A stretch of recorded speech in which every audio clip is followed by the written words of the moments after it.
warahmatullahi wabarakatuh. Tepang deui palawargi sareng acara anu atos maneuh.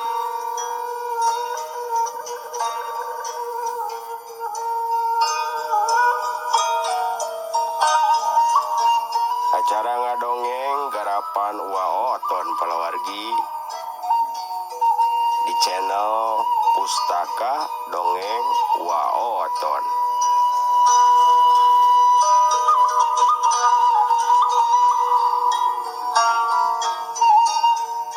Wa ngahaturkeun nuhun kanggo sadayana palawargi anu masih keneh sasarengan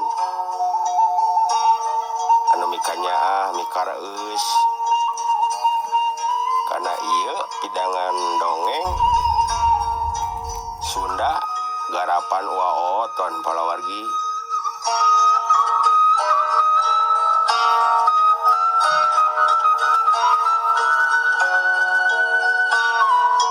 Wa ngahaturkeun nuhun oge kanggo sadayana anu parantos ngalek sareng ngasubscribe ieu channel.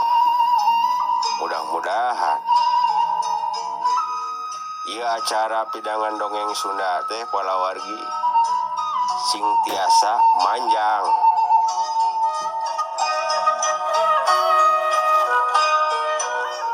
Tah ku ayana kitu wa mangnuhunkeun kanu kantos ngadukung kana ieu acara Pustaka Dongeng Waoton palawargi. Hatur nuhun pisan. Mudah-mudahan kasayan sadayana jeung dipaparinan jeung dibales langkung ku Allah Subhanahu wa taala. Amin. Hatur nuhun. Hayu daripada lami-lami ye ngawangkong marajeng kaparayun sadayana.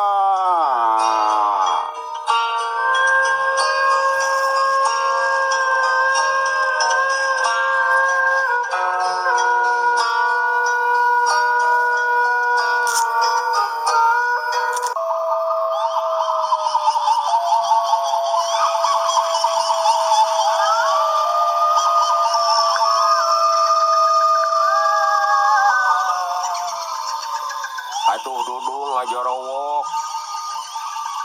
palawargi sadar-sadar handapna geus sapat kasebut ieu mastaka Odin nu dipikanya ku indung si teueur palawargi sapat digorogot ku ieu jurig dugul palawargi. Aduh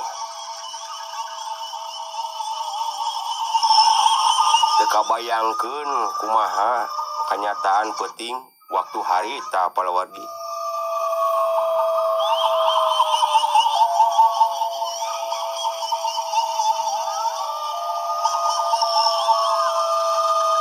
Saterusna dudu ngoceak bari rangga nya kitu deui Oting jeung Karso meh ampir bareng cing jalerit cing karoceak nahan kanyeri palawargi.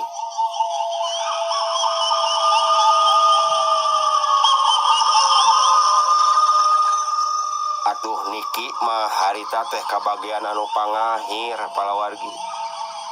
Manehna kaburu ningali kaayaan nu pikasieun. Saterusna ieu niki kaburu leuleus tuurna palawargi. Manehna ningali Dudung, Oting, Karso, cing jalerit, manehna undur-unduran.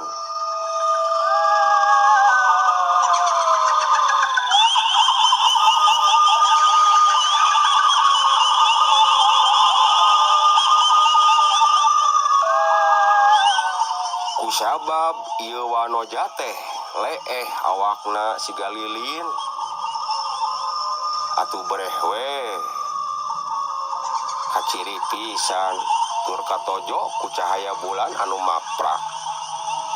Yen ieu teh hiji jurig anu pikasieun palawargi.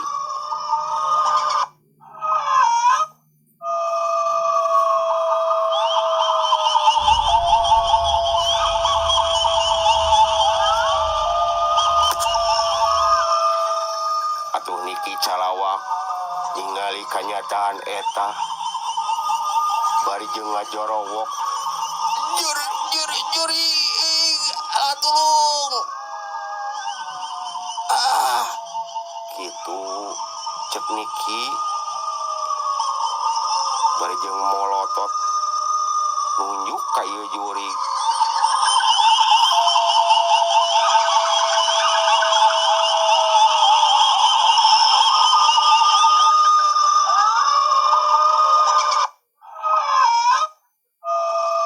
Saterusna ieu Niki lumpat ngabareng-bareng palawargi bari jeung ngajewangkoh koleutikna anu ditihtirkeun ku manehna.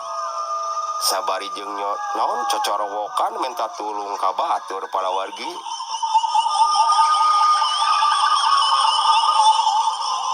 Tulung.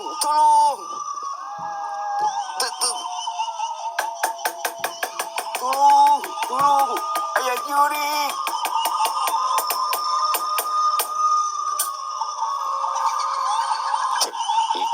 Cek Niki palawargi. Atuh si Niki lompatna teu bisa jauh.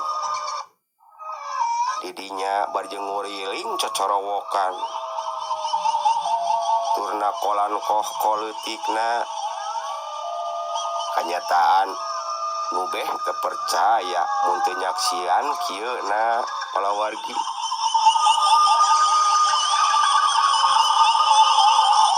Atuh cikiki eta jurig dugu seuri bangun anu suka.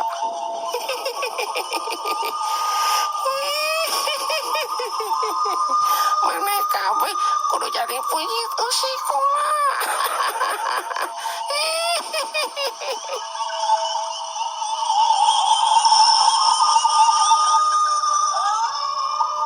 Kituna teh bari leungeun urang goas teh nyekek kasih Oting jeung Dudung. Ari letahna ngabeulit suku Karso palawargi.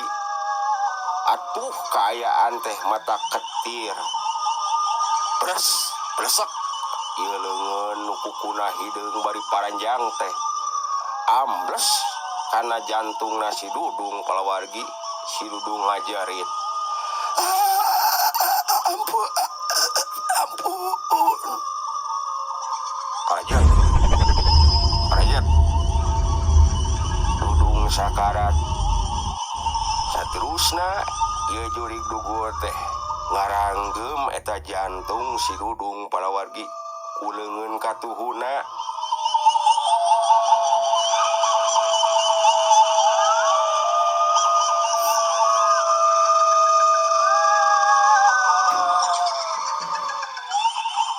Atuh disusul ku leungeun kencana nu sarua ngala jantung si Oting palawargi.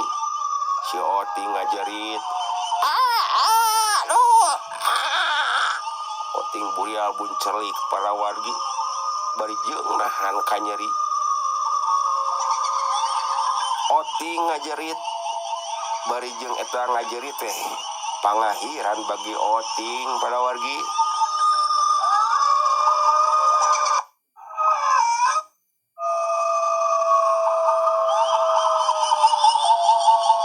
Desur eta letah nu panjang ngabeulit Karso siga tambang anu dibetot palawargi. Eta Karso ditincak sirahna bari ngahuapkeun jantung Dudung jeung si Oting palawargi. Cikiki ieu jurig seuri bajeng tanggah neuteup bulan palawargi. Bibirna anu lamokot beureum ku getih segar.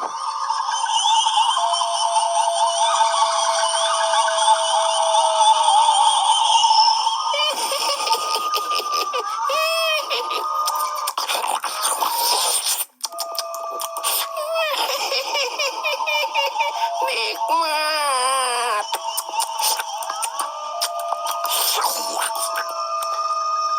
Cek eta jurig palawargi bari jeung ngagayem eta jantung dua banusan.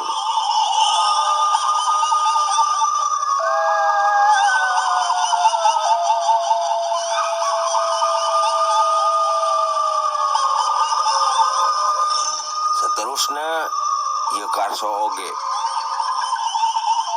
teu antap parah. Karso nu kokosehan bari jeung ditincak sirahna teh para wargi disakalikeun eta nincakna atuh krak platuk eta sirah bejat saharita para wargi pres pres si jurig dugul ngaladada na tur nyokot jantung Karso para wargi bari ngaletakan polo nu paburisat.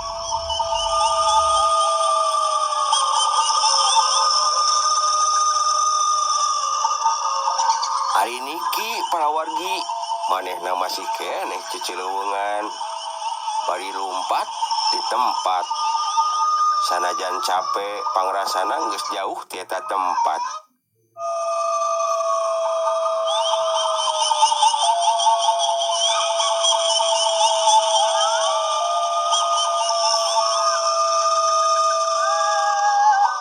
Dina kaayaan kitu para wargi teu lila aya nu cinggorobas narungkun nyatana RT Okim jeung Mang Pidin nu dituturkeun ku Mang Jumad jeung Mang Okim datang bari jeung rareuwas.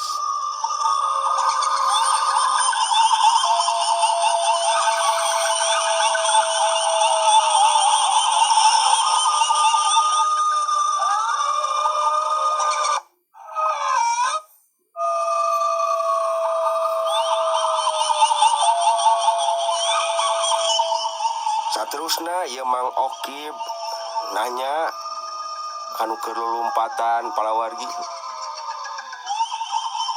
Aya naon ieu teh? Sadar. Aya naon? Tok nyarita. Ieu urang Mang Okim. Cek Mang Okim. Niki sadar sia.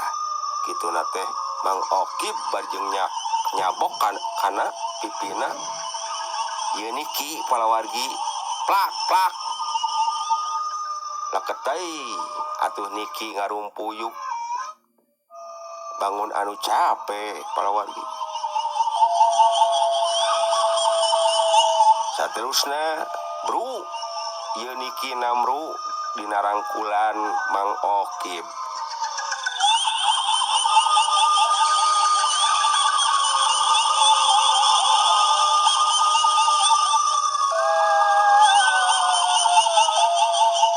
Lila Mang Itok sapara kanca jeung tarorojol palawargi da kadenge pisan eta sora teh nih tir nepikeun kawahangan.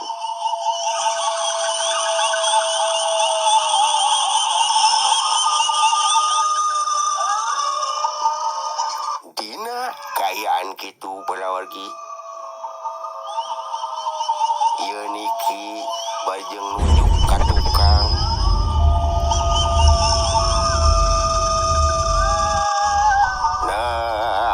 Eta mah ieu breh teh ku kabehan pawargi aya hiji makhluk anu keur ngadaharan daging jalma bari nyedotan getih nu ambaya bah pawargi.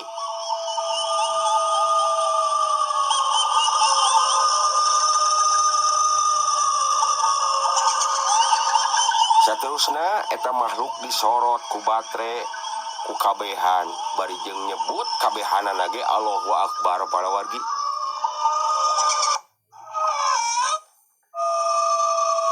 Mangatok RT Katut Mulyana rareuwas ningali kaayaan eta makhluk anu pikasieun.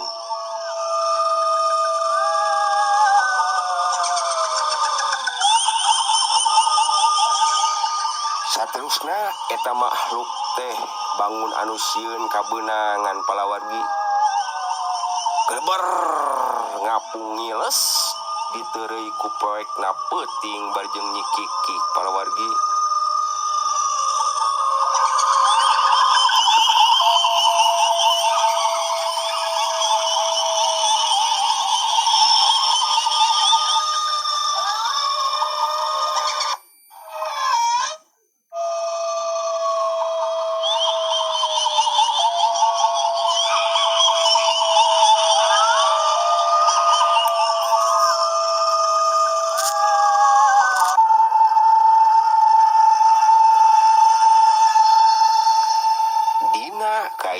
kitu.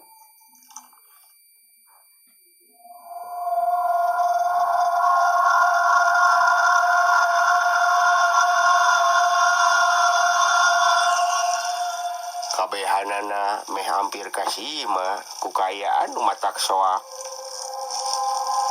Saterusna kabehanana na kolan kohkol burudul meh unggal madhab daratang palawargi. Bari jeung nyebut aya naon.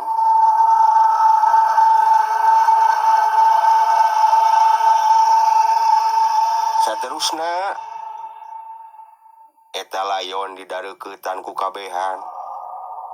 Bari jeung ngarasa sedih tur narangsa palawargi.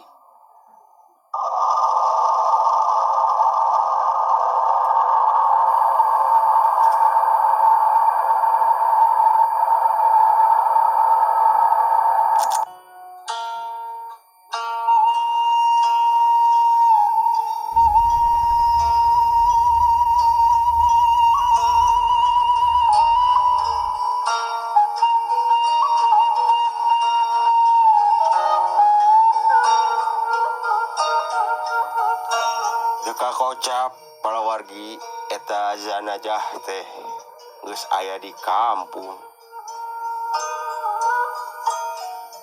Tu recokna urang kampung matak geunjleung ku kajadian peuting harita. Keun urang tunda heula palawargi ke sampeur deui.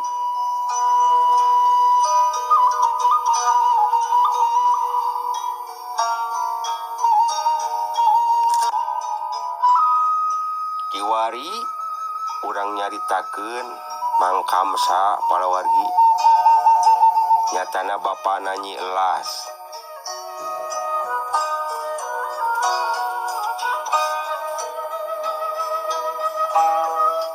Ieu Mang Kamsa kaciri tunduh bari ngulahek dina kursi palawargi. Satadina hayang ngomong kanu jadi anak Nyai Elas.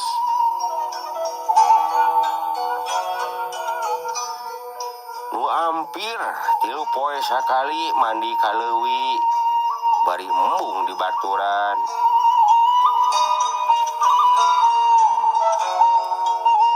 Sakitu ku indungna digeureuh-geureuh ge angger Nyi Elas tengah teu daek ngagugu palawargi.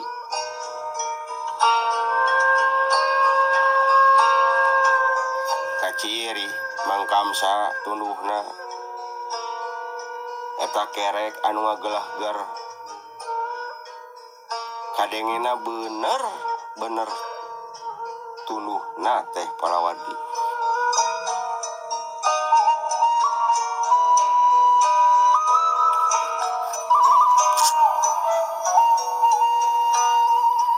Atuh teu lila geleber aya nu ngalayang di luhureun imah Mang Kamsa palawargi. Nyata Nyai Elas ngurarat reret bangun anu sieun kapanggih palawargi. Manehanana kacirina siga nu sieun katohyan ku nu lian. Ceuk pangrasana satutasna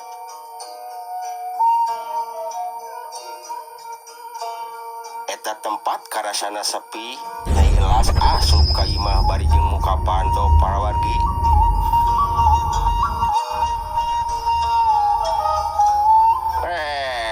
Panto dibuka kasampak Mang Kamsa sare bangun nu tibra.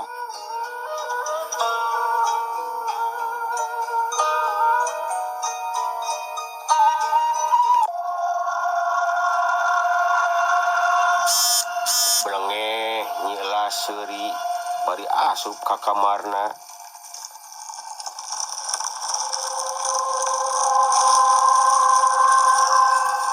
Sajero kamar manehanana neuteuk lalangit palawargi. Bari jeung sakapeung masok ngareretan kanu disimbutan di kolong eta ranjangna palawargi.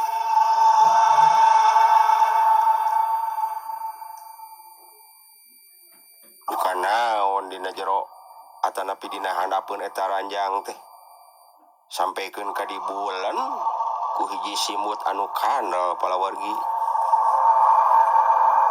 blengeh seuri ieu nyi elas bari jeung ngomong kecowas kecewis bangun teu kadenge.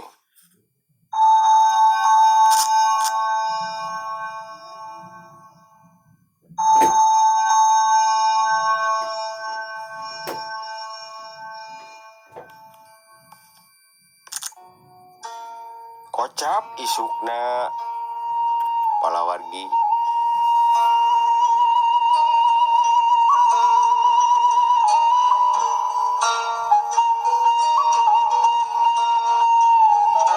Mang Kamsa dihudangkeun ku Bitoh di tita salat subuh ditajuk pok Bitoh nyarita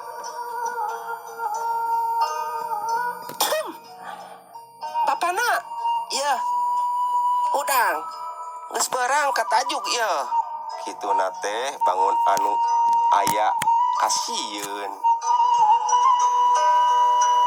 tetepan matana nuju kana lawang panto Nyai Elas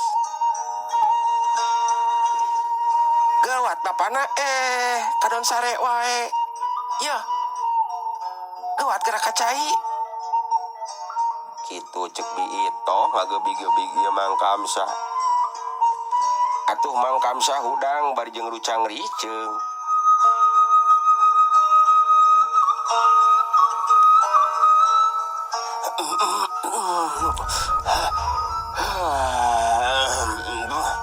jam sabaraha ieu teh mana atuh Bitoh ngajawab jam 5 bapana lain erek miang teh apanan bapakna erek miang kitu cek Bitoh ka Mang Kamsa atuh korejat Mang Kamsa teh hudang bari jeung singkil niat arek katajuk balawargi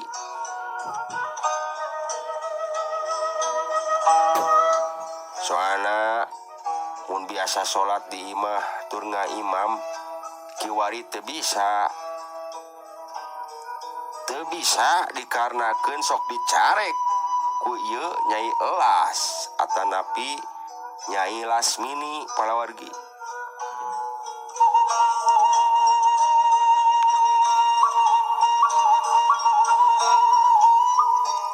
atuh singkat carita ieu Mang Kamsa katajuk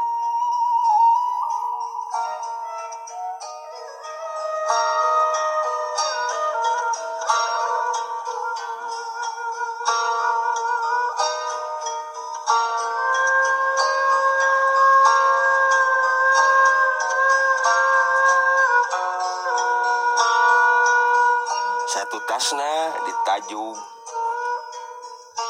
manehanan teu balik heula ka imah balawargi jerut wae turun ngajugjug niat teh rek kalembur bah ayot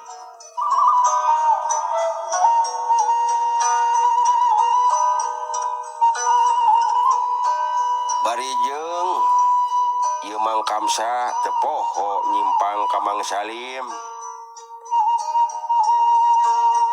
nyata rek ngajugjug kalemburna abah ayot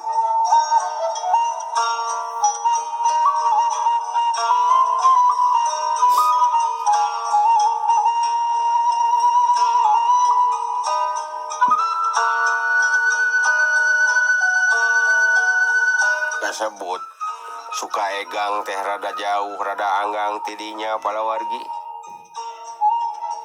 nu kasebutnakeun hiji daerah kebon sadungkuk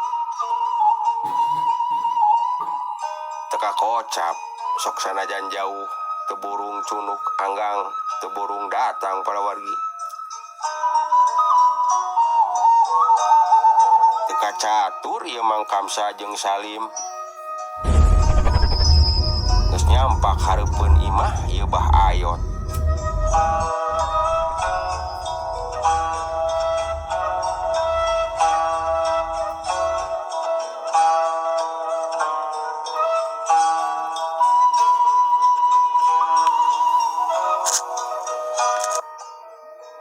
Ieu Mang Salim uluk salam.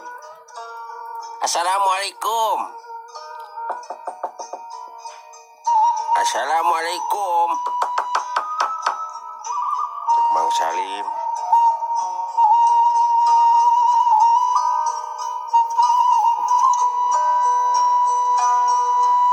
Sampurasun. Kasampak di imah bahayo teh sepi palawargi. Taya sasaha ngan aya anak kucing keur ulin ditepas.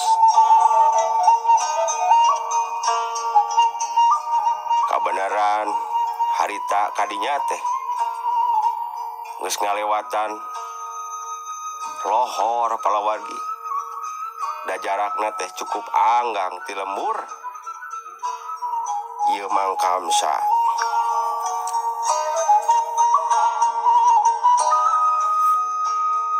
Atuh Mang Kamsa nguriling ka tukang kahareup bar jeung uluk salam.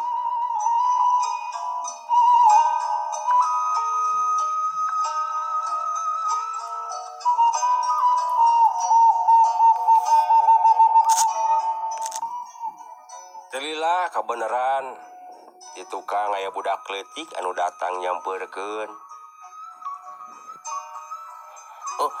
Oh, kenapa bade ka saha bapak teh? Kitu cek ieu budak. Ieu jang bapak teh bade ka Abah Ayot menawi aya di bumi. Kitu cek Mang Kamsa. Dan apa da Abah Ayot mah nuju kamari teh angkat. Kitu cek eta budak prawargi.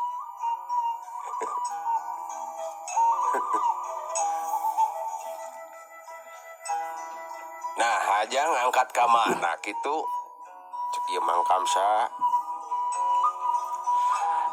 Da nyarioskeunana mah duka ka mana? Teu lila ieu budak disampeurkeun ku indungna.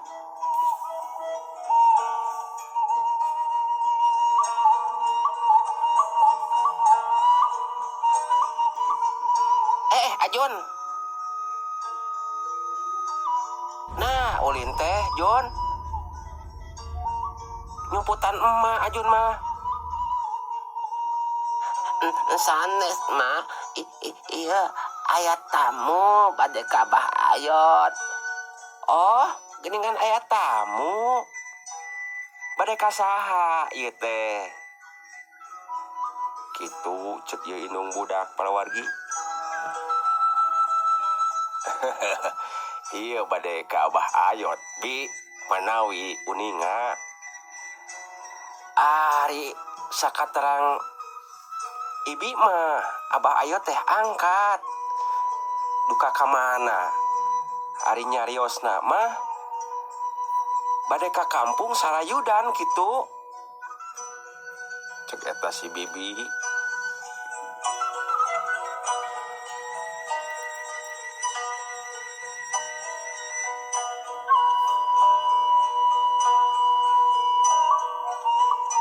Sarayudan mah ibi ke tempat abdi meureunnan. Cik kamana nu salaresna? Duka teuing ye. Nah ka kampung Logok Hangser kitu. Poho deui bibi teh kitu teh mana cek ieu. Awewe anu tengah tubuh kasebutkeun indung ieu budak.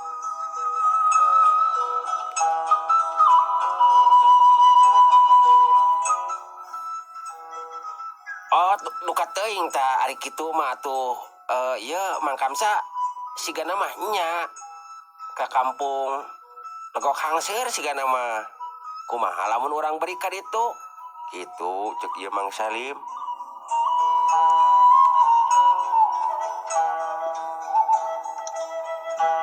Atuh satu tasna kitu palawargi. Teu lila deui ieu Mang Kamsa pamit ka si ibi. Bari jeung ngeupeulana kerjaan budak palawargi. Teu langke harita keneh langsung ka kampung legokok berut kulawargi.